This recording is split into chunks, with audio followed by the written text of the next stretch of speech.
Let's bring him in on the Bobby B Sports Tech Hotline. Al Gatulo from 970 The Answer had a great beer cast last night at 11 p.m. If you want to catch it, it's every Sunday at 11 o'clock on 970 The Answer out of New York City. Mr. Gatulo, it's been a while, man. How are you? I'm good, boys. How you doing? Doing great.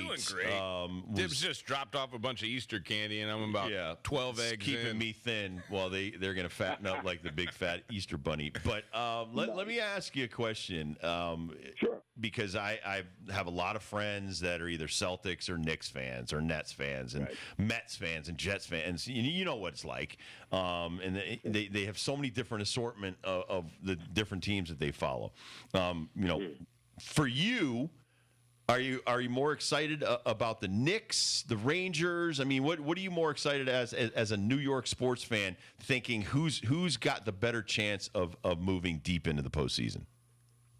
You see, I think it's a number of different things. So with all of them being in the playoffs, the number one is the Knicks, because New York is still a basketball town no matter how you look at it.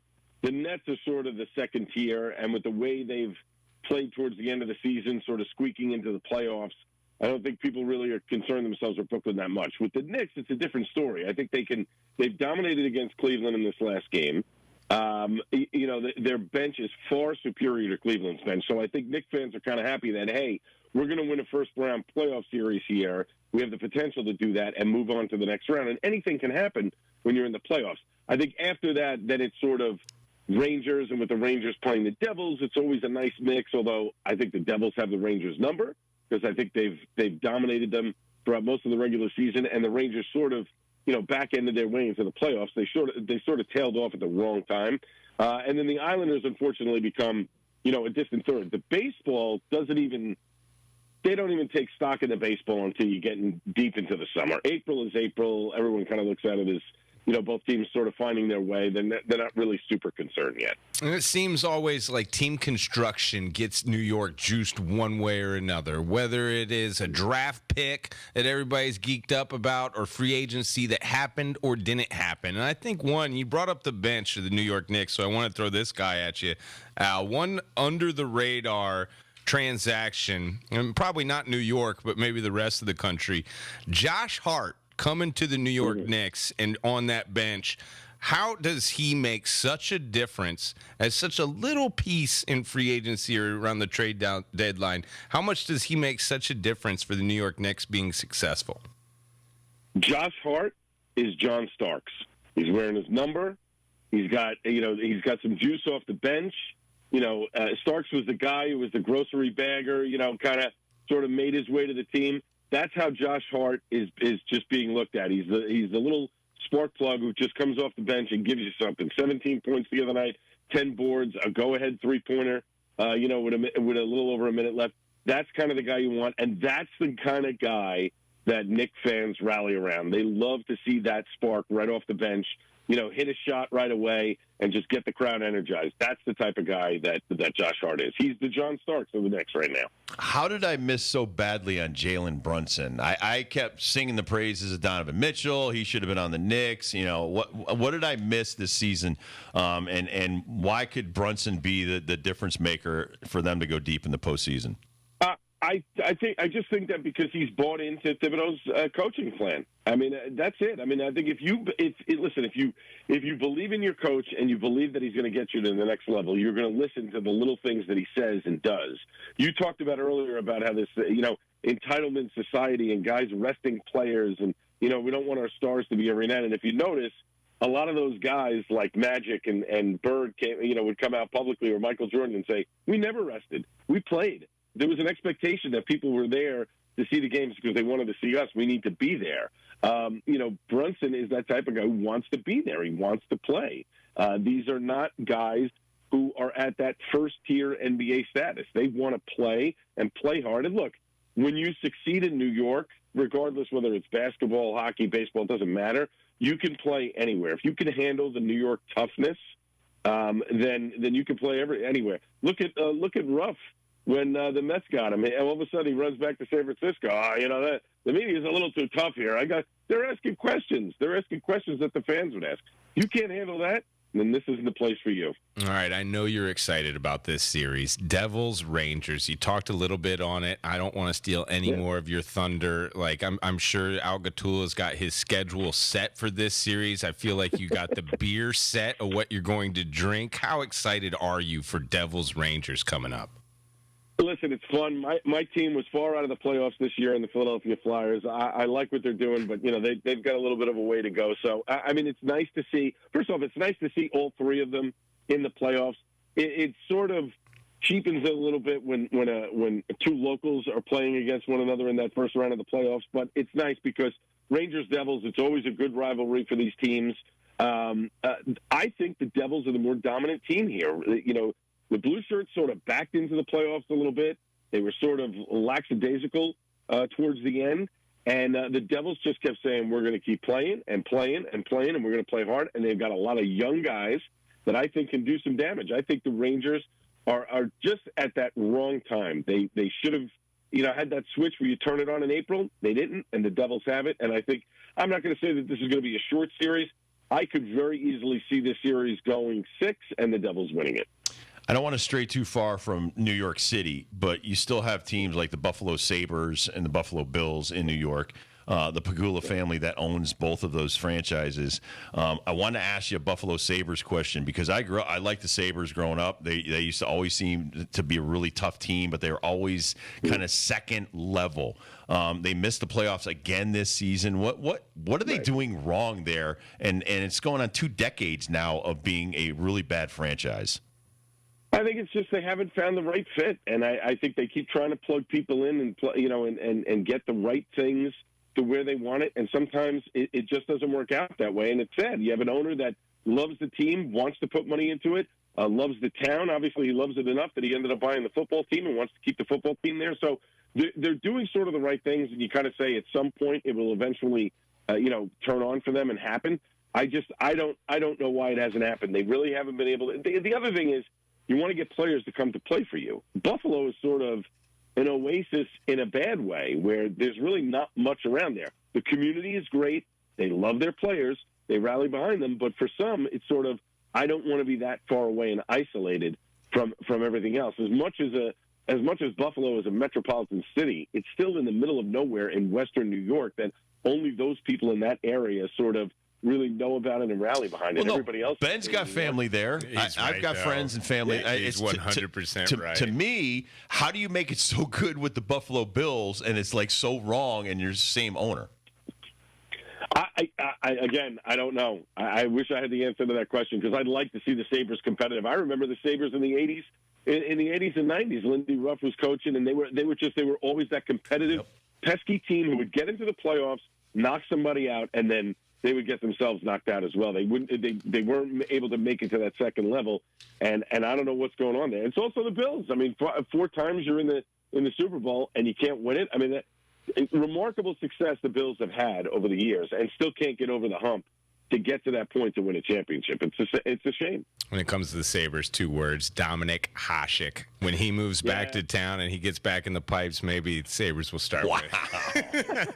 All right, here's 2 more words for you. New York Islanders going to the Carolina Hurricanes. The 2 words I'm worried about is a Caniac, Brock Nelson. I feel like he's the only dude that's going to ruin the Caniac's time in the playoffs. Do the Islanders have a chance down south in Carolina? No, I don't think they do. I think the Hurricanes are the better team. They have been all season. They beat the Islanders the last 3 times without much trouble. Again, the Islanders were sort of like a seesaw. They started out bad. They picked it up. They started to dip again. Lou made some trades to sort of make things happen, extend some people. They sort of found their way at the end. But I think this is a Carolina team that has their number and sort of overmatched. I could see Carolina easily winning this in 5 or 6 games. I think the Islanders will put up a fight, but I don't think it'll be too little too late. I know it's early to talk baseball, but Garrett Cole has looked like a playoff pitcher, and it's only April. I kind of want to save this guy in bubble wrap until August and September.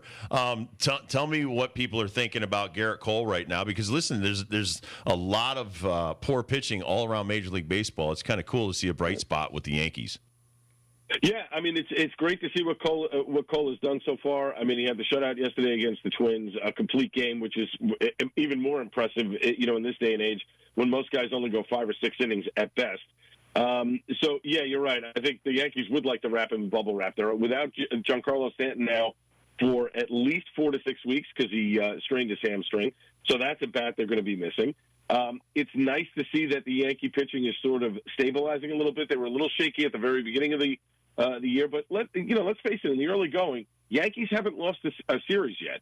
You keep winning 2 out of 3, 3 out of 4, you put yourself in a perfect position come October. So I think if things go the way they're going for the Yankees, I think pitching isn't going to be the issue for them. It's going to be more or less, keeping guys on the field and staying healthy. How about the next couple of days? As long as the Angels get out of Boston, I think we're still playing that game, aren't we? They top of 7 right now. Yep. Now it's 5-3. The Red Sox continue to get back in these games. But 2 people are coming to Yankee Stadium here in the next couple of days. They're going to be very interesting. Of course, Shohei Ohtani. Whenever he shows up anywhere, that's very interesting. But Nevin's coming back. Well, Phil Nevin's going to be back with his old squad. Is that a storyline at all for the New York Yankees as a guy that they let go and is having decent success with a team that's not really known for it? No, I don't think it is. Not for Yankee fans, certainly. I think that's just a media thing that they kind of hype up because there's a former Yankee coming back to town. No, I think it's Shohei is the guy that everybody's going to be watching because obviously he may be in play at the end of the year. For $500 million, he might be going to the other side of town with the Mets. Maybe. I know Cohen wants him, but I sort of think the Yankees don't want to have their thunder stolen anymore. I think they like that. Okay, yeah, Steve, go ahead. You spend as much money as you want. If they can get Ohtani, the Yankees, that would be a huge coup. I mean, this guy is everything that he is. Pitches, everything that's advertised. Exactly. I mean, he does it all. Could he go to the Mets? Certainly, but I think the Yankees will certainly step up to the plate and put together a big number. But that's the guy that people are coming out to see the next couple of days at Yankee Stadium. Yankee fans may actually pack the park in the middle of the week, which would be nice. All right, I've been playing a lot of Call of Duty video games, and so it's kind of like 3 hours, 4 hours of being online. And what's a good beer that I don't want to, I need to have my senses. I need to know what's going on. Right. What can I do to just kind of, be drinking something that's kind of low calorie and I'm going to be able to keep my senses? I would suggest you go out and get yourself some Lawson's Finest Liquids, their new Hazy Rays IPA. It's a nice session IPA. It's about 5%. You can have a couple while you're playing. You won't get overwhelmed. That's where you got to go. You got to go 5% and under. You do anything over 5%, you're going to be asleep inside of an hour. That Lawson Sip of Sunshine is very popular here in the state of Connecticut. Producer Kurt's nodding his head on that one as well. That's a great piece of advice. Go ahead. Great beer, a classic. The Hazy Rays just came out a couple of weeks ago. They sent me a couple of cans. It is outstanding. It is really a good beer. Perfect for the summertime. Perfect for tailgating. I didn't know if you saw this beer headline, but because of these Major League Baseball rule changes, all these games are ending so quick. Oh, beer sales are down. Well, sales now have extended. Some of them are stopping at the 8th inning instead of the 7th inning. I don't know about the Mets or Yankees, but did you hear that story out?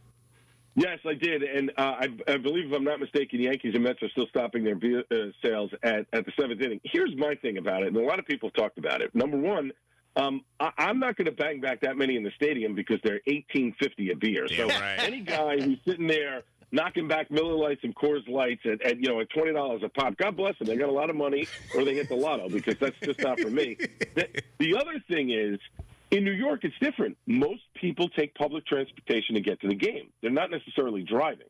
But if you're in Los Angeles, if you're, maybe in Boston you're taking public transportation, but if you're in stadiums like the Royals or other places where there is no public transportation around, you have to drive after that. I don't know if I necessarily want to be, hitting them back until the 9th inning. At some point, you got to sober up, right? Yeah, and I do want to compliment Yankee fans. They bought my wife a lot of drinks. I mean, she was looking good the day we went to the Paul O'Neill day. I know, but it saved me the $19 Heinekens at Yankee Stadium. So I was impressed that they still appreciate a good-looking woman and bought my beers the whole Paul O'Neill day. I was really happy about that.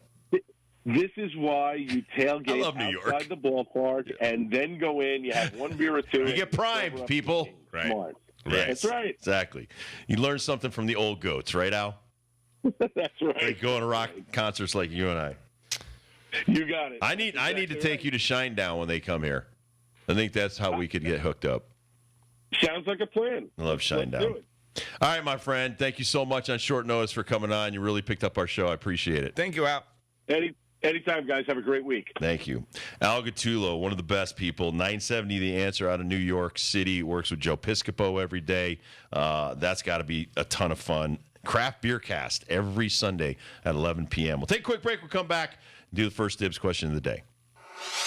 Now, your chance